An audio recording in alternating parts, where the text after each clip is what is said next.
Kachi Productions.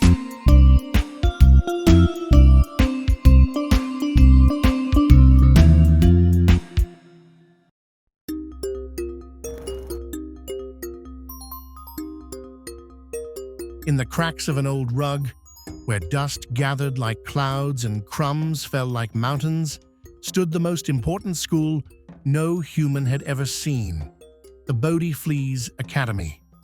It wasn't just a school, it was a boot camp, a place where young fleas trained for their one true mission in life, to leap, to cling, and to live on dogs. Each morning began the same.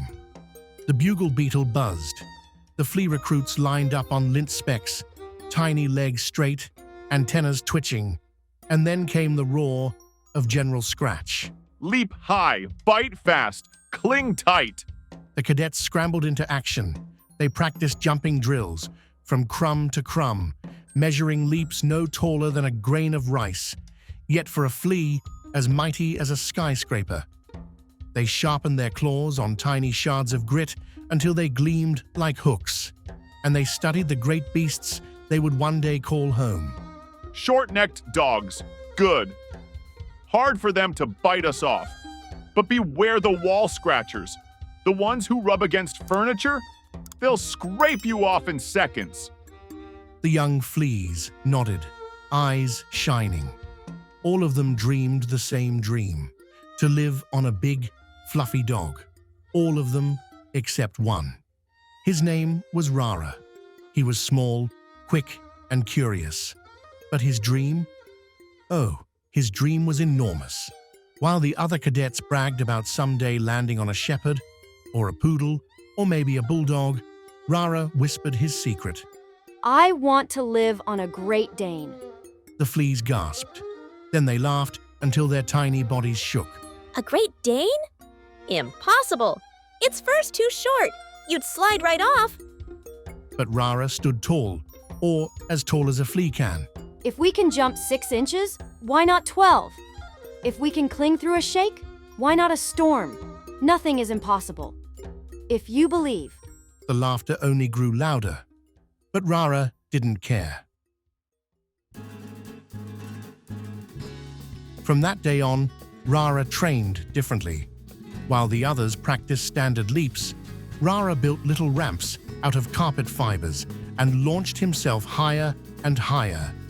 He scraped his claws against rough sand until sparks nearly flew.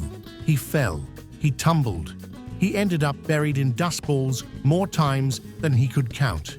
The instructors shook their heads. Stick to the curriculum, Rara, or you'll wash out. But every time Rara brushed himself off, he whispered the same words. Nothing's impossible if you believe. At last, the day of the final test arrived. The cadets crowded into the academy yard, their antennas trembling with nerves. One by one, the trainers brought in dogs, a bulldog, a terrier, a fluffy mutt with curls like clouds. The cadets crouched, coiled and leapt, landing in fur, burrowing in, clinging tight.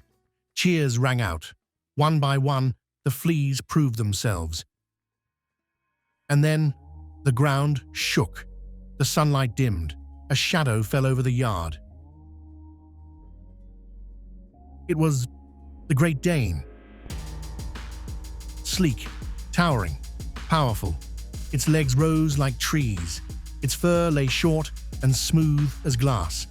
The cadets shrank back. No flea can cling to that. But Rara's heart leapt. This was his moment.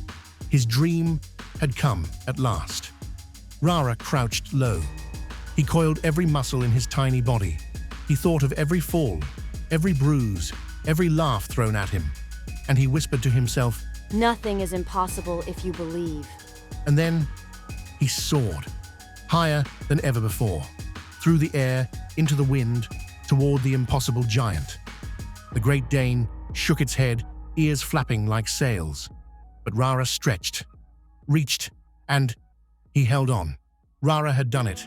The flea who dared to dream the impossible was riding the Great Dane. The yard fell silent. Then, cheers. Tiny voices shouting, echoing in the rug. cadets chanting, "Rara, Rara, Rara." From that day forward, Rara's name became legend. At Bodhi Academy, instructors told his story. Cadets whispered it at night before sleep. And whenever a young flea doubted themselves, they remembered, nothing is impossible if you believe.